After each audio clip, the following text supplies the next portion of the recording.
All right, everyone. So it is 10:30 on the East Coast in the United States, and it is 6 p.m., 7 p.m. in India.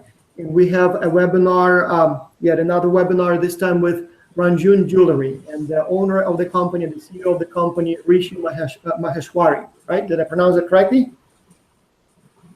And so today we will stick with the usual protocols. So we will start with a little introduction of the company. This is the first webinar this semester, so we will do a little introduction. And then we will talk a little bit about maybe the industry in general.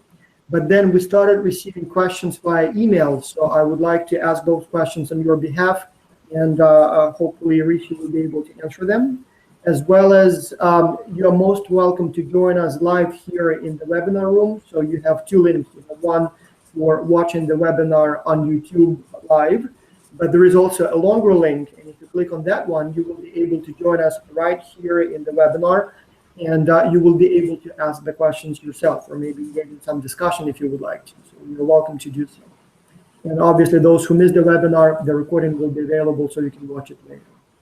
And so let's start with a little introduction of the company. So I would like to turn it to our speaker and just ask to say a few words about the company, the products, maybe the business model, maybe a little history, anything that you feel students need to know about the company to kind of set the context. Please. Hello everyone. I'm Richi Maheshwari, CEO of Runjhun Jewellery. So our company deals in semi-precious imitation jewelry.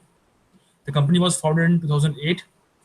And our prime mode of doing business is through B2B, that is business to business.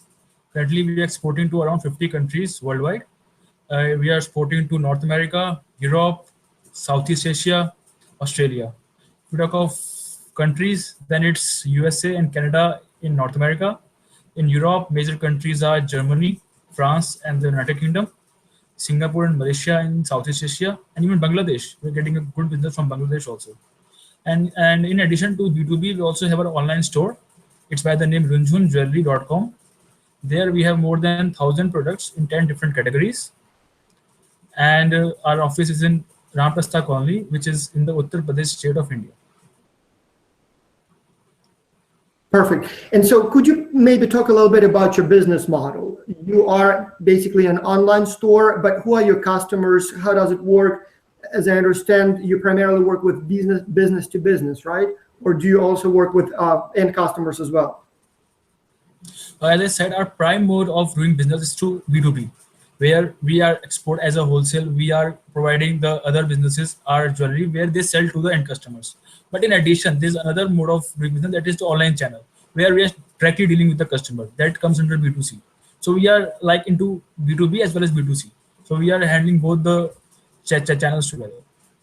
And so many students ask that question, and I need to ask it: who makes your products? Who actually makes the jewelry? You are not producing it, right? You're only selling it, right? Do you understand that correctly? Yeah, we are not the manufacturer of the jewelry. There are certain manufacturers all over India. What we do is we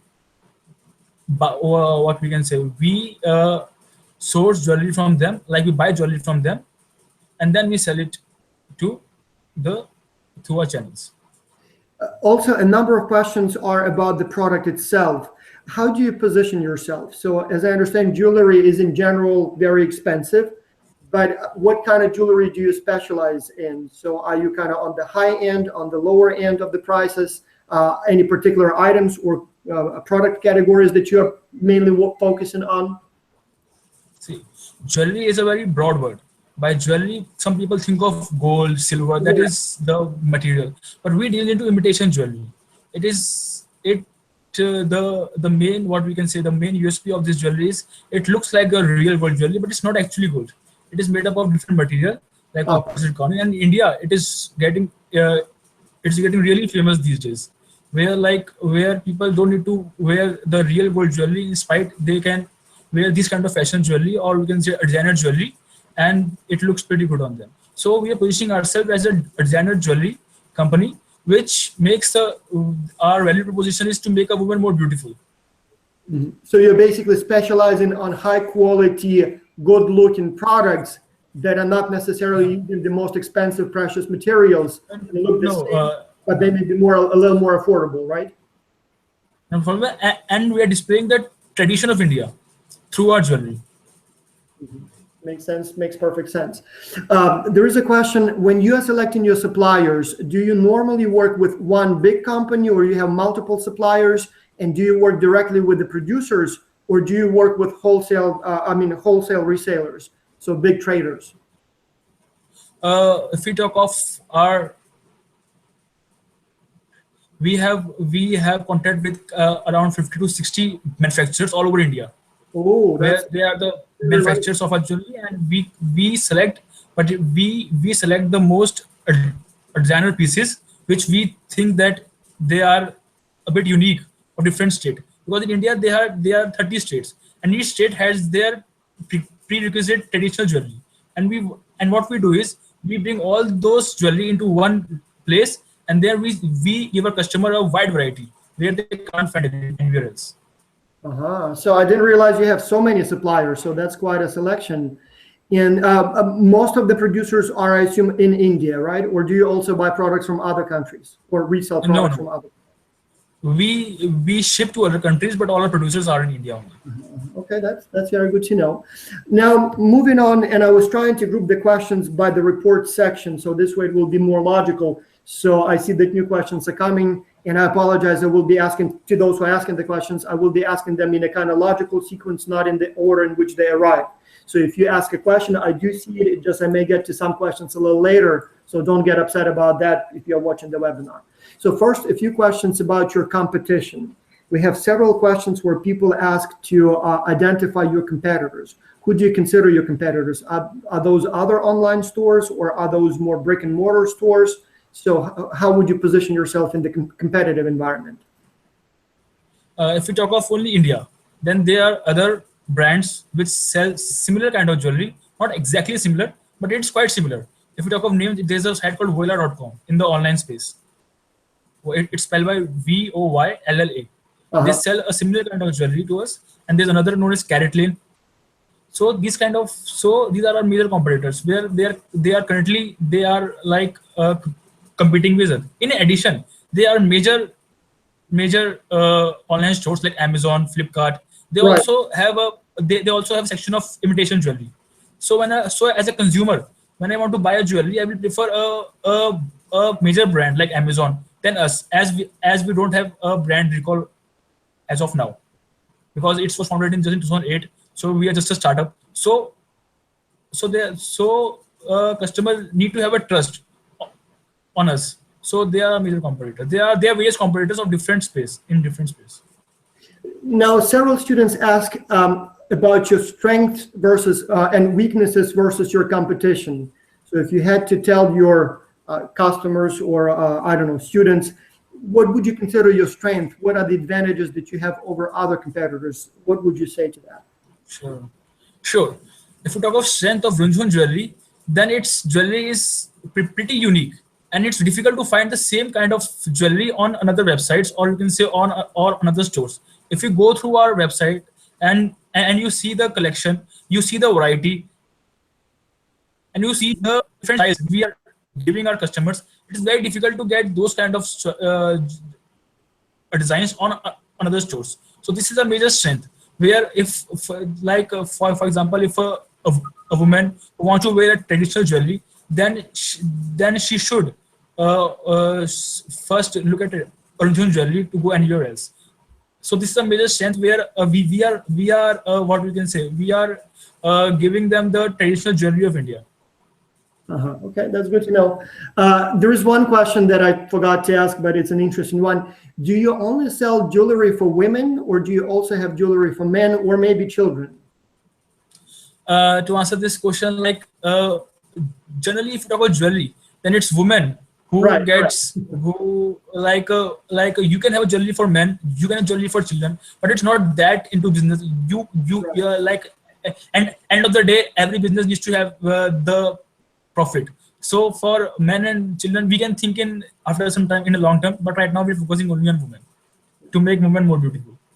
And there is another question that I probably should ask now, and you briefly mentioned about that, but one more time. How old is your company?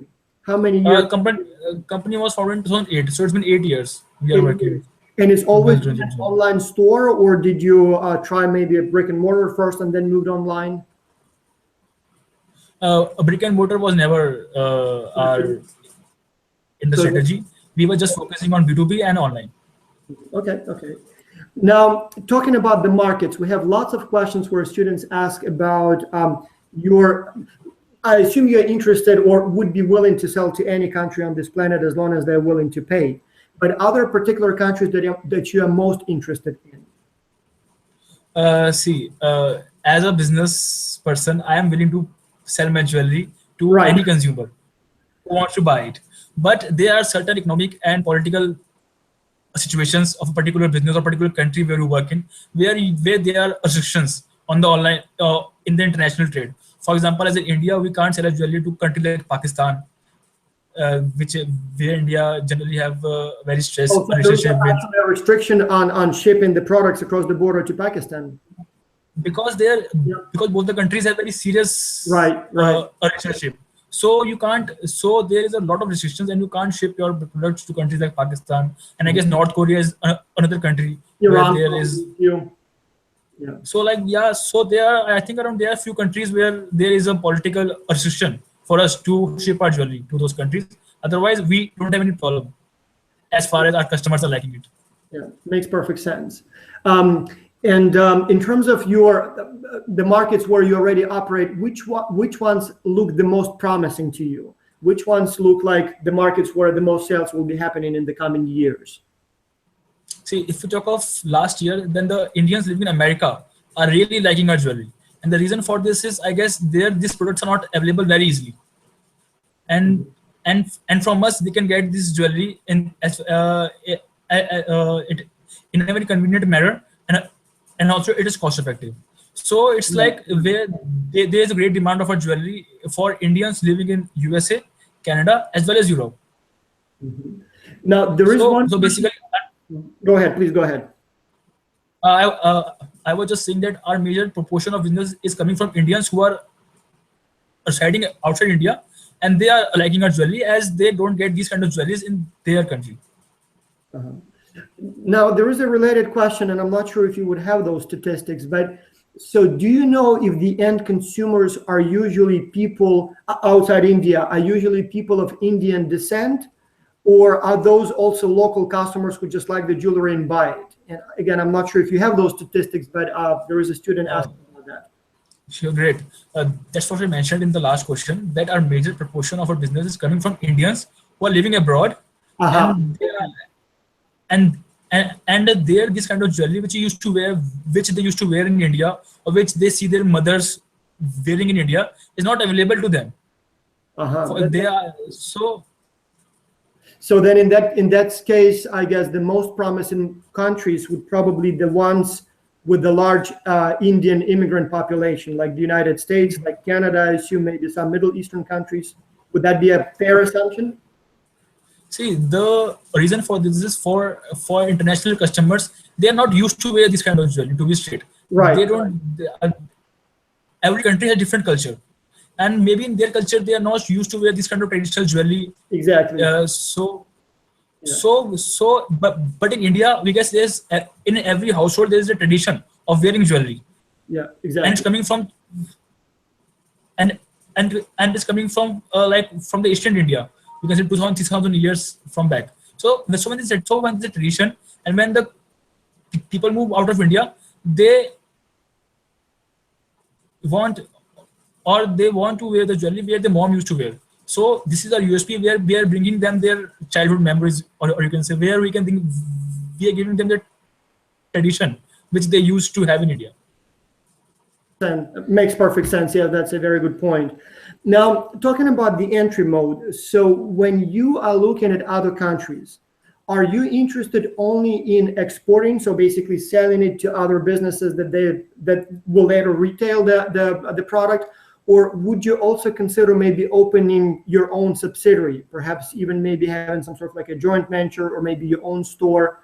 My understanding is that you're only interested in exporting, right? But would you consider like bigger presence in the market? the answer for this question is like for opening a new store in a different country, it requires a huge amount of investment, Exactly. Yeah. which and it's a major decision which you have to take as a business person. So and it's very risky to be Right. straightforward. So to minimize that risk, we are first looking forward to export our countries to different showroom owners or the retail shops where Right. there is Indian population.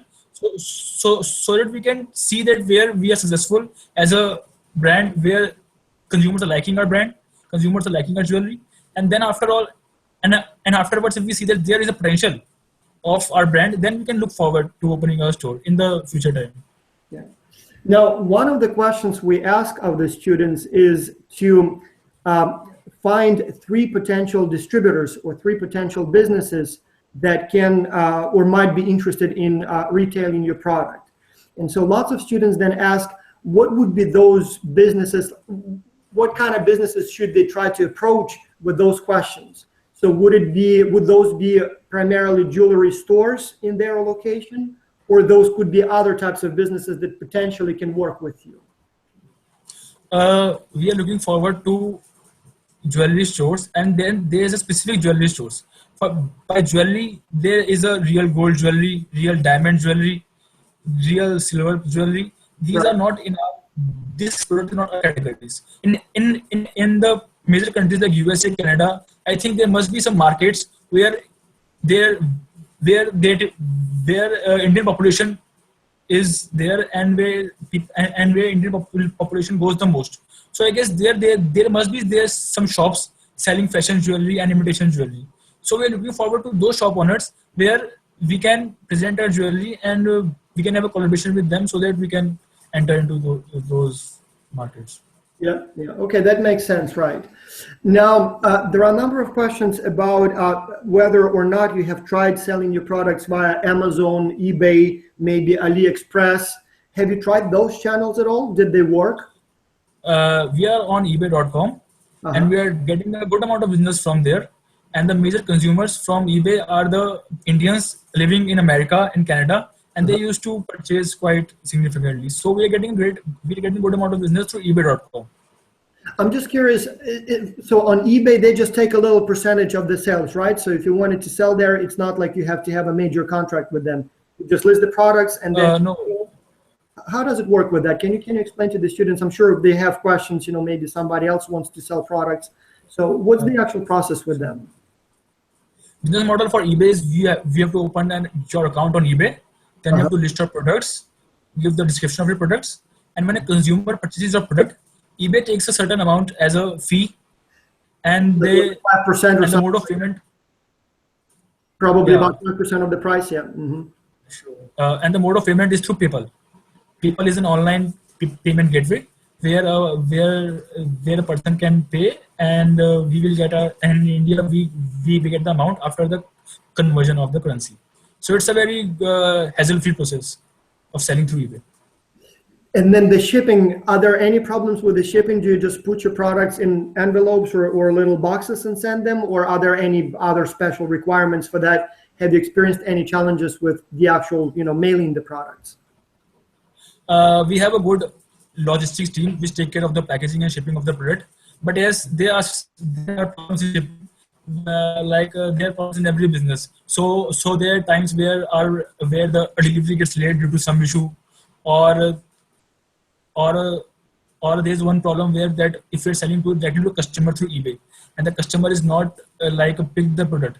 And there are issues where in certain countries there are policies where the courier man will go only twice to deliver the product. If the buyer fails to receive the product, then it comes back to India. So there is a time frame where there are times when the product has come back to India, then the customer requests that, oh, I was not able to receive the product, can you send back again? So there are small problems which are in every business. Everywhere, So I right? guess, Yeah. Now, looking at your operating costs, what are the biggest operating expenses do you have? Is it shipping? Is it labor? Is it something else in terms of your business operation cost? If you talk of operating cost, yes, the major proportion comes from the the daily operation of the business, where it consists of your supply chain, like a procurement of the material, then you have to hire employees Mhm. in order to fulfill your day-to-day activities. So yes, the major proportion comes from the Yeah. And do you uh, keep a large inventory of your products, or do you usually order them as you get your orders?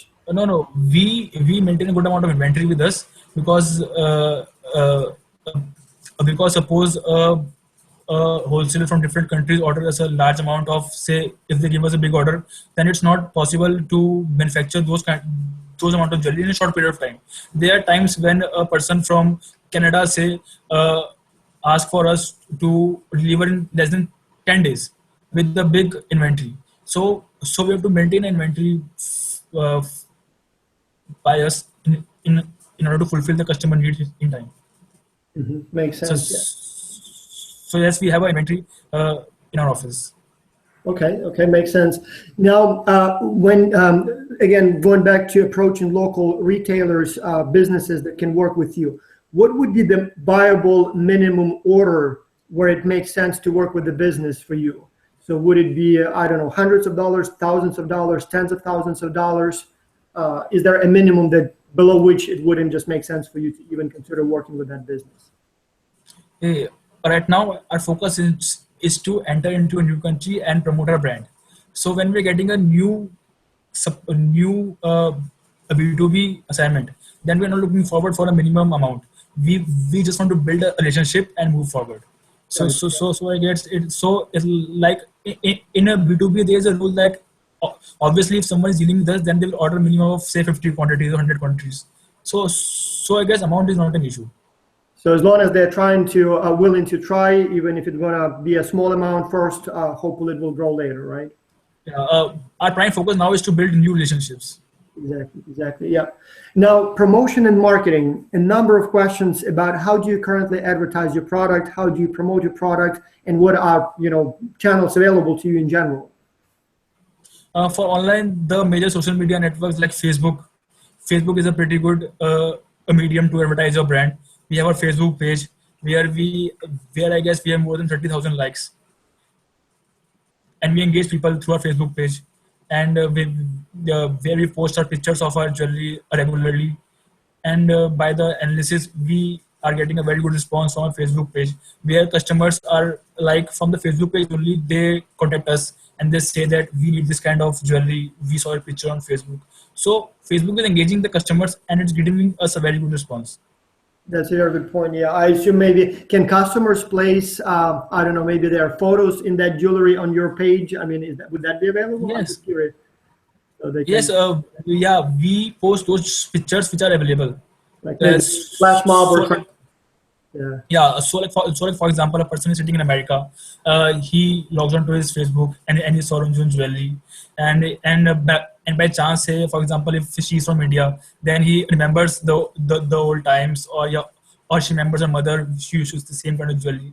Then they contact us, and by and like we can say that the distance gets reduced, and then they contact us. Uh, and we tell them the channel, like if they're the end customers, we tell them our website link or through eBay, and they get the product in around 7 to 10 days. Here's an interesting question. Did you ever try to advertise via Facebook where you actually pay them to display your product, as a sponsored product? And the reason I find this question very interesting, we had a couple of discussions with other companies, and they all complained that it didn't work very well. They say that they would pay whatever $100 or $200, for example, to display your ad to a few thousand, people according to the criteria. They allow you to choose the age. They allow you to choose the, I don't know, country of residence and things like that. And they say that in many cases it didn't work as well as they thought it would. And so I'm curious, have you tried that with Facebook? And if you have, did it work for you? See, opening up Facebook page is free of cost. Anyone can open Right. a page, but after that, you need to advertise your brand to reach Larger a audience. mass, Yeah. where you need to run an ad campaign, and there you need to first look for target audience. where, like, for example, for our brand, we are focusing on women who are aged Right. between 18 to say 50, 50 years, 18 to Right. 50 years.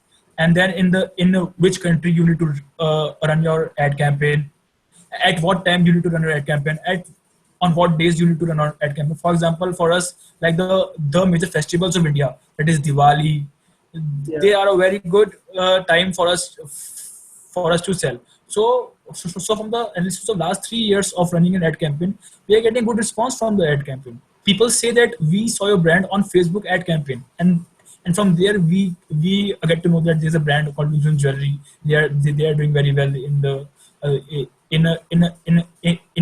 in our locality. So I guess we are getting a positive response from Facebook ad campaigns. Okay, makes sense. Yes. Now, would it be okay if we took a look at some of the submissions from the students that we've received this semester, so we can take and see what they are suggesting so far, and maybe ask you to comment and tell us if you think those are good answers or bad? And I mean, like, are they of interest to you, or maybe potentially not so much? Sure.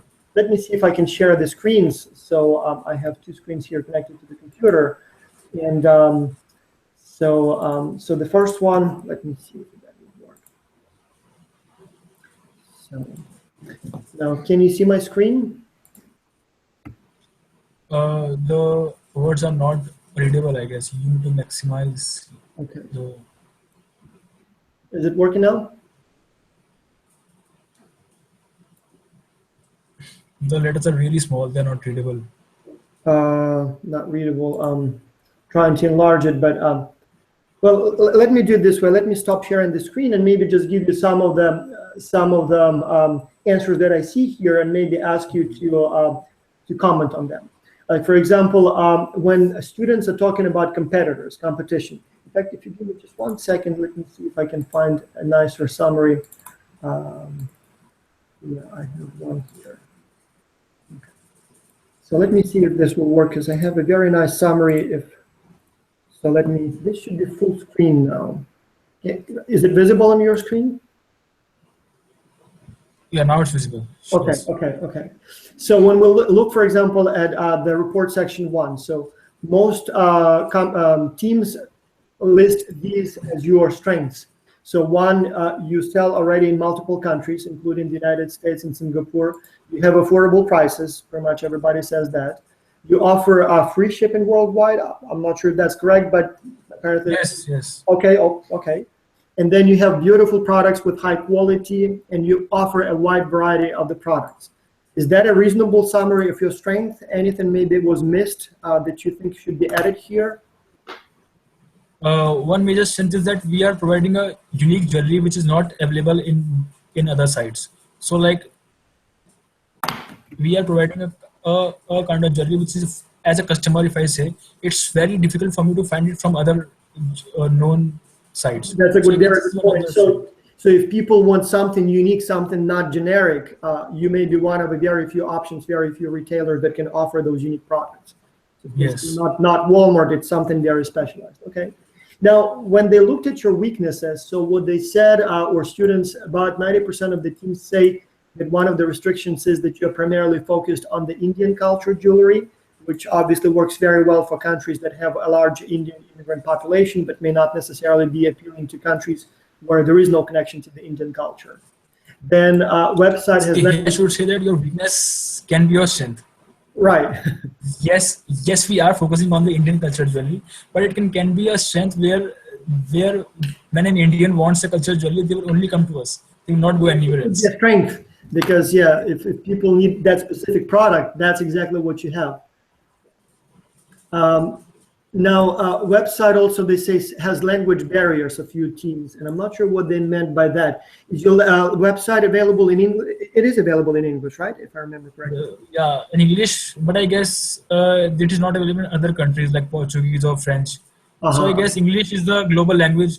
Right. So maybe I should work with my technological team and can see if there's a way where we can give a customer a chance in which language they need to see the website. Though that probably will make sense only if there is a big market in a particular country, like I don't know, France or maybe Italy, because I assume most of the countries that you're interested in, like Canada, the United States, Australia, they would probably, Singapore for that matter, they would probably have a size of, I mean, pretty much everybody would be speaking English there anyway.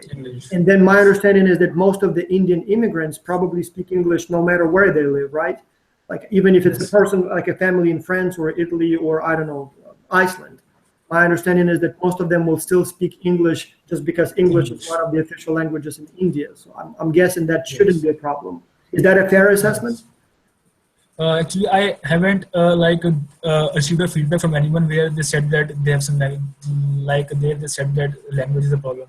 But I guess if students are saying so, maybe we should work on it, or we should see if we can do something about it. And then some people also pointed out that the search engines are not necessarily or not easily picking up your company. I'm not sure if you ever tried the search words with Google or maybe other search engines, but it seems like some teams did try that, and they feel that maybe not always the search for jewelry gives you Runjhun as one of the options. So I will consider it as a weakness, and the search engine optimization is necessary for online advertising, but it requires a huge amount of cost. For a 80-year-old company, we have a limited marketing budget. So yes, we are working on it, but yes, we need to improve on our search words. We are working on it. Yeah, exactly. And those students who are watching, if any of you have experience with search engine management, I know there may be also some inexpensive ways, like, like tags to the pages and all kinds of other things that are kind of free, but at the same time may not necessarily fully solve the problem, but at least can help with that. And so I'm no expert in this area, but if there are any students who know how to do it, feel free to include that in your report, because that could be a very effective way to promote the product, or at least facilitate the search for this product without investing too much, without paying Google for the sponsored ads. Sure. Because Google AdWords budget goes, their company needs a huge amount of budget to run a Google ad campaign. So we are working on it, but yes, we will take some, and it's not a one-day process. Optimizing words on Google takes a huge amount of time also, say 6 months or a year. Not easy. Now, when teams talk about the opportunities for your growth, they say that, well, first of all, there may be opportunities in Africa now, more and more, South Africa particularly, also North African continent, Middle East, United Arab Emirates. Apparently, they're also talking about technological advancements and developments that make it easier to sell online. And then apparently some teams are saying that you have clear advantages over your competition, and that presents a good opportunity for you to grow. Do you see any other opportunities in the future that can facilitate your business or promote your business? I guess in the opportunities, there is for imitation jewelry. I guess it is still currently in the unorganized sector. We have to talk of big brands selling imitation jewelry from India. We can hardly have. We have very few brands from India who are selling this kind of jewelry to worldwide consumers. So right. It is an opportunity for us right now to cash on it and to make Runjhun a big brand, where customer have a brand recall for us, where if they buy a jewelry today, after 1 year they have to buy some jewelry, so they remember that we buy jewelry from Runjhun, so we should buy it from it again. So I guess for us it is a huge opportunity for us worldwide to promote our brand. That makes sense. Yes, absolutely. Let me take a look at the next section. So again, analytic summary that we have, and see what they have here. So now, in terms of selecting the market, I'm not sure how relevant this is. So the students were trying to select or think about the market characteristics that are necessary for the success of your product. So, and I think we discussed it pretty well. So it seems like it would have to be a country that doesn't have any restrictions on trade with India and has a sizable population of people with connection to the Indian culture, perhaps Indian expatriates, maybe Indian immigrants and stuff like that. And so it seems like most of this, most of the answers relate to that. but I'm not sure if there is anything else we may want to add here. So maybe relatively close so that the shipping is not expensive, but I suppose it's not that expensive whether you ship to Europe, for example, or to the United States. Does the shipping cost differ much from location to location? Like going for B2C, if you're shipping to end consumer, we are giving free delivery. Right, and so that's even with that, economic factors. So again, students are saying that they feel that the countries where you would have the most success would be relatively rich countries where individuals have enough purchasing power to buy products like that, where the imports, I'm not sure why they're saying controlled by the government. That must be a bad answer, right? You don't want a country that where government controls the trade. You want a country that is free in terms of the trade, right? So I don't think this is a good answer, is it? Probably not a very, whichever team suggests. Not, I guess. Income level, government agreements, we talked about all those. Let's see what else is interesting here. So we talked about all of those issues from what I see. Let me take a look at the third one as a one point I would like to add that if we talk of competitors in the B2B segment of our business, so this imitation jewelry business is still an organized sector, and there are small firms which are not big companies, or they don't have a brand. They ship to say America and Canada to their shop retailers, and they're getting a business, and they're getting a good business out of it. So still it is this imitation jewelry business is still an unorganized sector where the brands are not that much big, and they are shipping to different countries. So it's an opportunity for us to make Runjhun a big brand. Now, last week, the students were asked to select the most promising new markets for your products. And so these are the countries that they listed.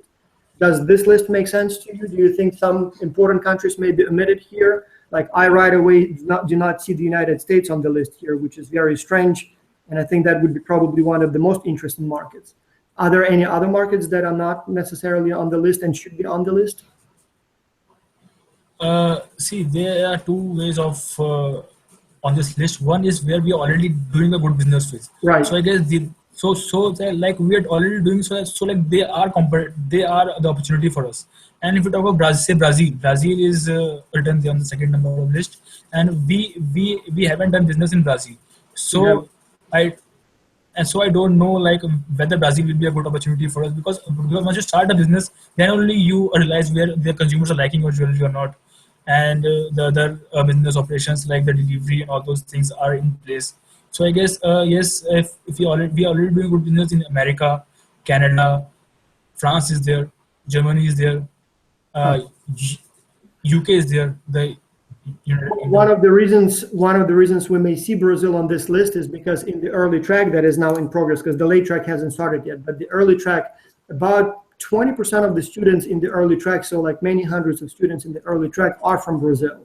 And so I think they probably look around and see opportunities, and so they list this country as a potential option just because they feel that in their own country there is a market. I'm surprised not to see the United States and the United Kingdom, but again, one of the reasons could be that we don't really have many students from I don't think we have any students from the United Kingdom in the early track, and not many from the United States. We'll have many of them in the late track, and that's probably where we'll see more interest in those countries among the students once we have more students from those countries. Yeah, see, the thing is that the people who are from Brazil, who are living in Brazil, they know their consumer, right? They know the consumers of Brazil better than us. Like living in India, I know what Indian consumer want, how Indian consumer thinks about jewelry. The people living in and the people in Brazil also may be able to relate more that whether they like our jewelry or not. So I guess students from Brazil know more than me or us that where the population of Brazilian people like our jewelry or not.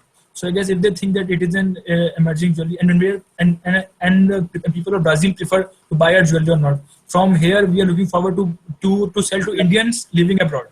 Yeah, this is right so on the. It will be a Yeah, so for you students, those who are watching now or will be watching later in the recording, that's the point. So you know your markets better, and if you feel that there is a store or maybe some other retailer that might be interested in Runjhun Jewellery, don't be shy. Go and talk to them, see if they would be interested.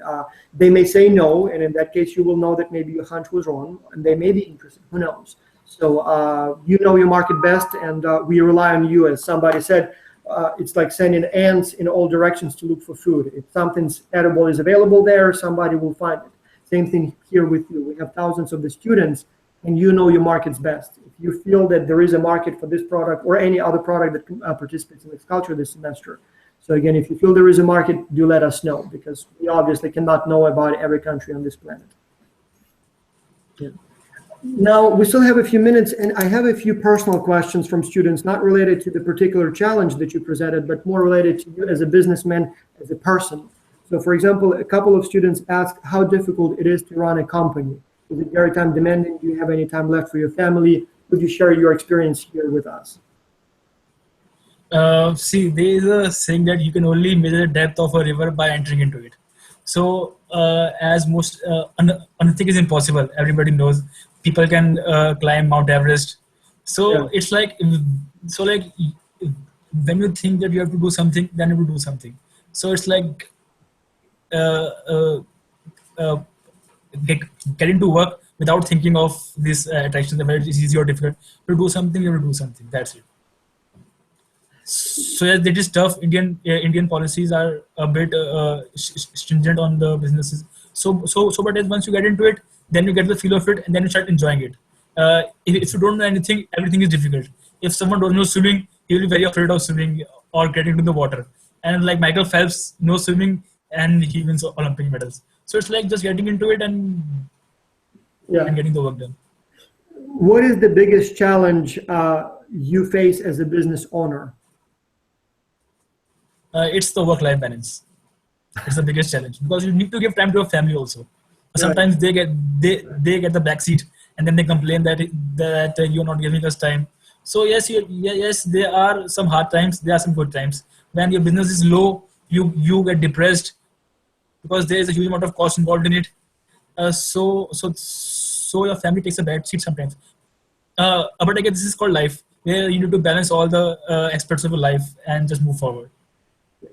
When you're trying to hire people, what kind of qualities do you look in, or what do you admire in people, I guess, in your coworkers? For hiring people, like we as a startup or say an 8-year-old company is unable to provide them a huge compensation. Right. So yes, compensation is a stringent where, or you can say, is a part where we are lacking. But yes, we also look for past experiences. For a fresher like who haven't worked in this industry, it takes a bit of time to get used to this industry and to work in it. So yes, a past experience is one of the major thing which we see while hiring someone. Now, what advice would you give to the students to have a successful career? What should they focus on now to be successful later? I guess I'm not the right person to give advice to the students, as You've achieved. I am still learning. I'm sure they're looking up to you. I mean, you own a business. You seem to be very successful. I mean, what else can you wish for? So what do students I just started where you are? No, I guess I'm the wrong person to give advice to students. I'm still learning. So the just one advice to students is like just focus on what you want. See, in life, I have experienced that there are various distractions which pulls you down. So just you have to just prepare your mind that what you have to do. And I guess then if you make a proper mind that is, I have to focus on this, I have to do this thing, no one can stop you. And one last question, and it's probably very inappropriate, but 2 students asked it, so I have to ask it. Are you married? I'm sorry, you don't have to answer, but so. No, I'm not married right now. Okay. And sorry, I'm not going to name their names, but sorry, you're too late. Okay, well, thank you so much for your time. So it's been about 45 minutes, and we try to stay within one class session time. It's been very informative. I know I learned a lot about your business and in general, as well as about the industry. So students, I think I went through all the questions that you sent to me. I may have missed 1 or 2, but if there are any other questions that you didn't get to, if you wanted to ask, just email them to us and we will forward them. to the speaker, and then hopefully we'll have the answers soon. Thank you so much. Thank you for your time. I know it's a late hour in India, and I know you took the time from your family and gave it to us. So thank you so much. It's been very informative. Thank you. Yeah, thank you. All right. Okay.